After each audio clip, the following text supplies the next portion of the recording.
Everyone, it's been a while since I have done a proper video, and I want to apologize for not posting anything this week or the week before, but it's been a busy 2 weeks, so I haven't had time at all to film or anything like that. But finally, I bring you my December and January wrap up. Book I read is this one over here. This is the Spanish edition in real life by Cory Doctorow and Yen Wang. This is a graphic novel based in the 21st century that explores the life of Amanda, a girl that loves to do kind of role play in a game, in an online game, and then doing this activity that she adores. Sorry, that's my phone. She discovers that in this game there's more to it than the proper game or role playing of doing missions and getting points. It's more complicated, and there are more people at the stake in this game than only the gamers themselves. So I will do a, a review of this book because I really like it. I give it 5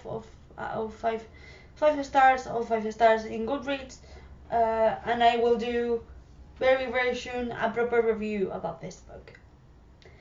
The next book I read, actually I don't have it here because it was from the library and it was for my research. It was a Spanish book about mythology and mythological kind of legends, like, you know, the Troy War and all the gods and how they actually got involved in the war. I also read a book about mythology, but more focus on the beast, on the bestiary, if you want to call it like that, of the mythological creatures.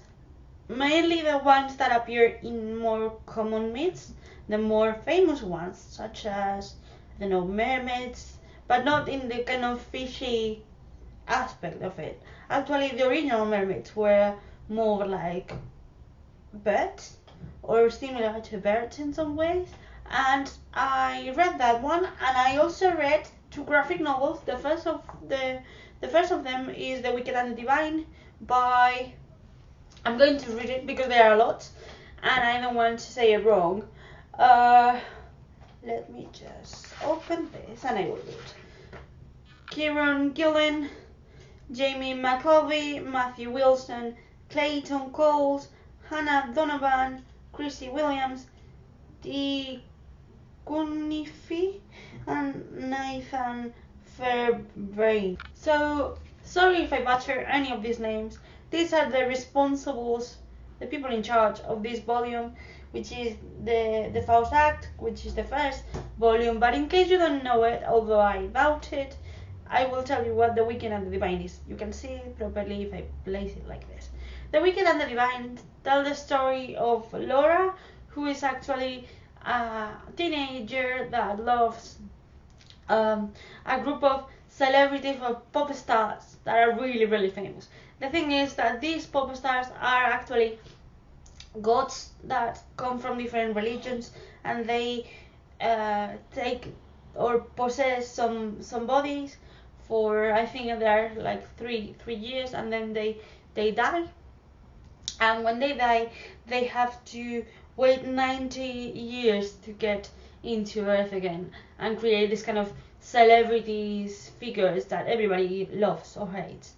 So in this volume, we already have this reincarnate or new gods that take the body of people, and they become stars. So Laura goes to this concert of one of these gods, and she gets involved with them without almost wanting to, although she wants. Look, she ends up being in the backstage with them, and something really weird happens, and she decides to help them and to be part of the gang, be part of the group of gods in some way.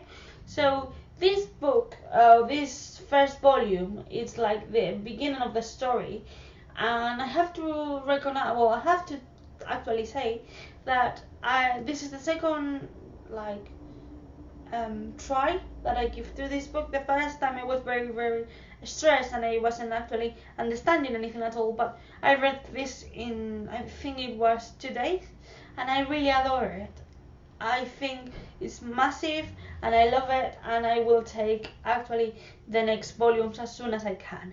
Next book I read, and I read it in one sitting after finishing The Wicked and Divine in one night. It was Saga Volume 1, and you cannot see the cover properly, which is a shame. So I am going to try to make it as close as I can. Yes, there you have it. So this is Saga Volume 1. It's translated into Spanish. So this comic was done by Brian K. Vaughan and Fiona Staples. Sorry if my pronunciation is horrible. This is the Spanish translation published by Planeta Comic, and I really adore this story. I'm very new into comics and graphic novels, and I have to say that I was very wrong thinking that this wasn't for me. I devour it and I really like it.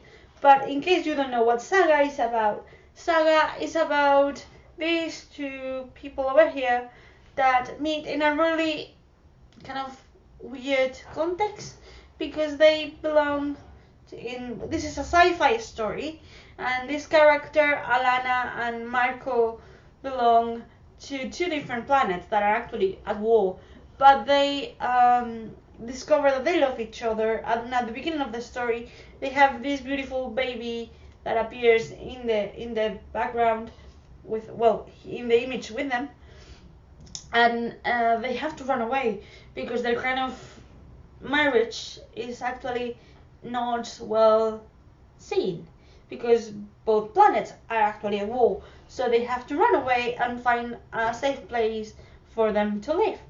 And they have people chasing them and trying to kill them, but also you have this kind of feeling of them being a really strong characters, being a really good couple that discover that they have more things that even they didn't share with each other, and they're discover those things while they are trying to escape. I really like this story because even though it's sci-fi, it's very grounded, it's very based on human needs and human feelings.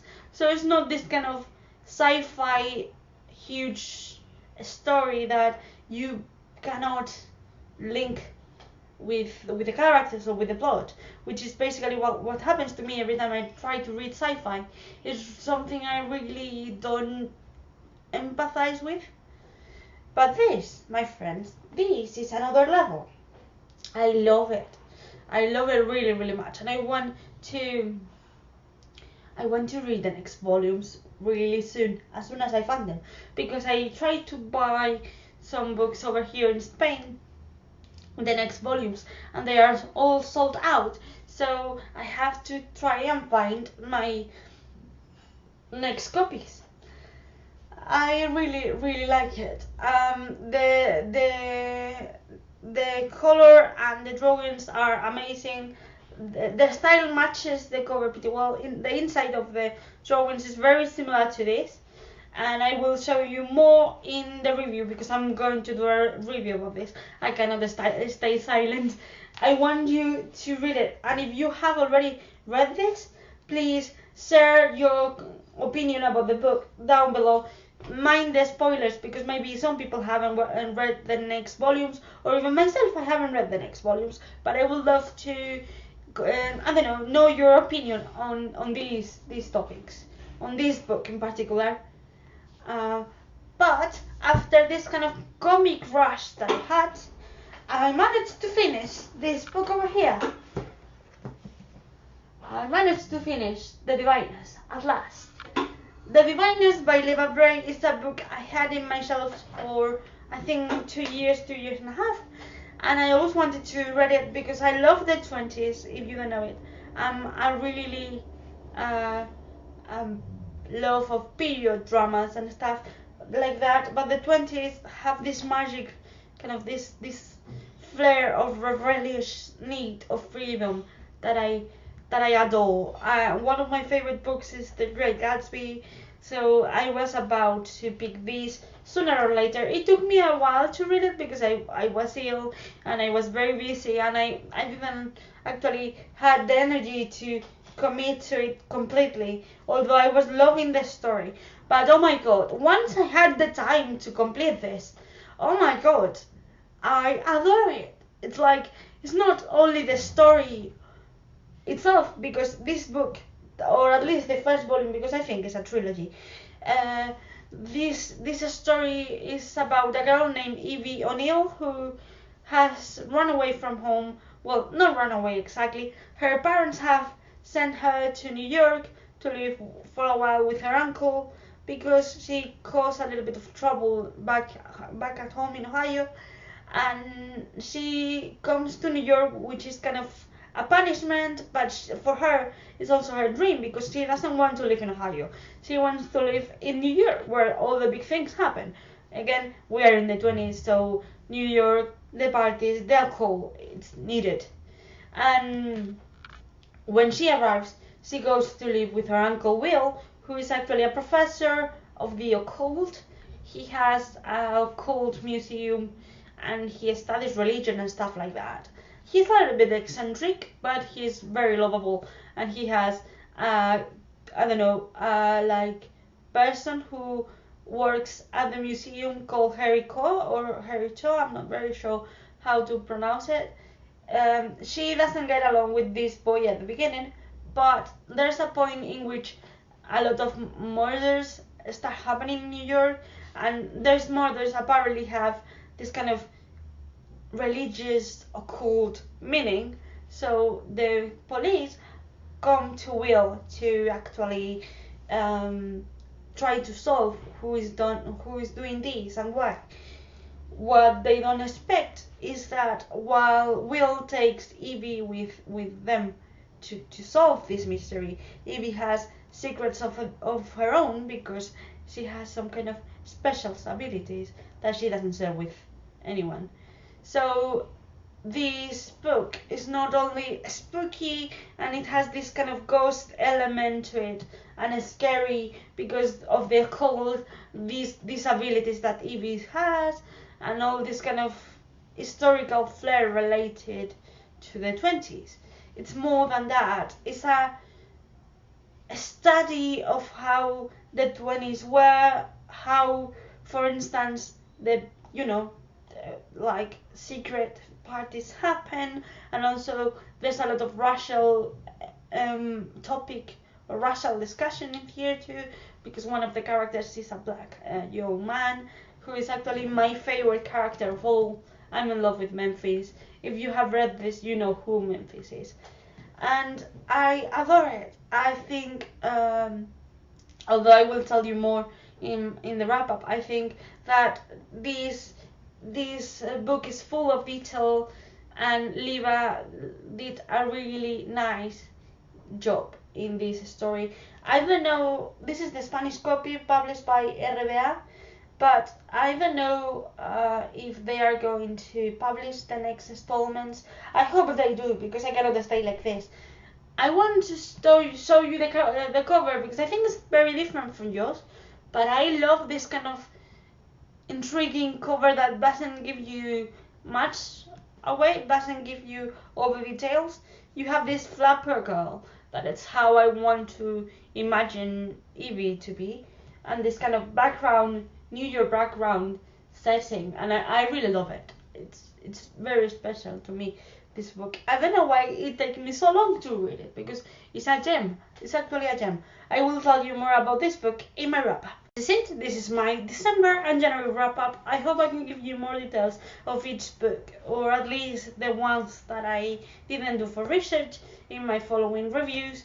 I hope you enjoyed this video. Please let me know down below what you read this month, and if you're new, I hope you can join the family. You can give me a like, and of course, if you want to know more about the channel and have more information about it and knowing exactly when I'm posting, remember to subscribe.